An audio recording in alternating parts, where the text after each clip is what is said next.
ప్రజాపాలన కింద 1,90,00,000 దరఖాస్తులు వచ్చినాయి. వెంటనే రేషన్ కార్డులు ఇస్తామని చెప్పిండ్రు. ఏది రేషన్ కార్డుల ప్రస్తావన ఏది, ఎప్పటి నుంచి ఇస్తారో చెప్పలేదు. మరో ముఖ్యమైనటువంటి వాళ్ళు నిరుద్యోగులు 4,000 భృతి ఇస్తామన్నారు, 2 లక్షల ఉద్యోగాలు అన్నారు, జాబ్ క్యాలెండర్ అన్నారు. ఇవాళ బడ్జెట్ లో చూస్తే జాబ్ క్యాలెండర్ ప్రస్తావన లేదు, నిరుద్యోగ భృతి 4,000 గురించి అసలే చెప్పలేదు, ఉద్యోగాల నియామకాలు ఎప్పట్లోగా చేస్తారో కూడా చెప్పిన పరిస్థితి లేదు. ఇకపోతే ఆటో కార్మికులు, ఈ ప్రభుత్వం వచ్చినాక కొత్తగా ఎవరైనా ఆత్మహత్యలు చేసుకుంటున్నారంటే రాష్ట్రంలో 50కు పైగా ఆటో కార్మికులు ఆత్మహత్య చేసుకున్నారు. మీ యొక్క మేనిఫెస్టోలో పెట్టారు, ఆటో కార్మికులకు సంవత్సరానికి 12,000 ఇస్తామన్నారు.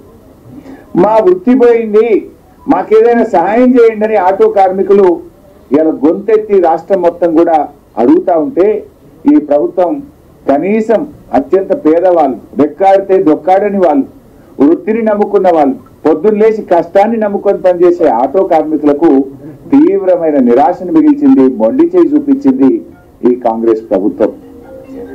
మాజీ సర్పంచులు, మాజీ ఎంపీటీసీలు మీకు కూడా నెలకు 1,500 పెన్షన్ ఇస్తామన్నారు, వాళ్ళ గురించి ప్రస్తావన లేదు. ఇకపోతే చేనేత కార్మికులు, ఈ ప్రభుత్వం వచ్చిన తర్వాత ఎవరైనా ఆత్మహత్యలు చేసుకుంటున్నారంటే ఇవాళ ప్రతిరోజు పత్రిక చూస్తే చేనేత కార్మికుల ఆత్మహత్యలు ఉన్నాయి. వారికి ఒక ఊరట కలిగించే ప్రయత్నము, వారికి ఉన్న పథకాలు కొనసాగించే ప్రయత్నము, వారికి బడ్జెట్ లో కేటాయింపులు గుండు సున్నా చేనేత కార్మికులకు మోసం చేసిండ్రు. హైదరాబాద్ అభివృద్ధిని గత ప్రభుత్వం నిర్లక్ష్యం చేసింది అంటే కళ్ళుండి కూడా చూడలేని కబోదులు అట్లా మాట్లాడతారు. అసలు అది మాట్లాడే మాటని అది బడ్జెట్ లో ప్రస్తావిస్తే హైదరాబాద్ ప్రజలు నవ్వుకుంటారు.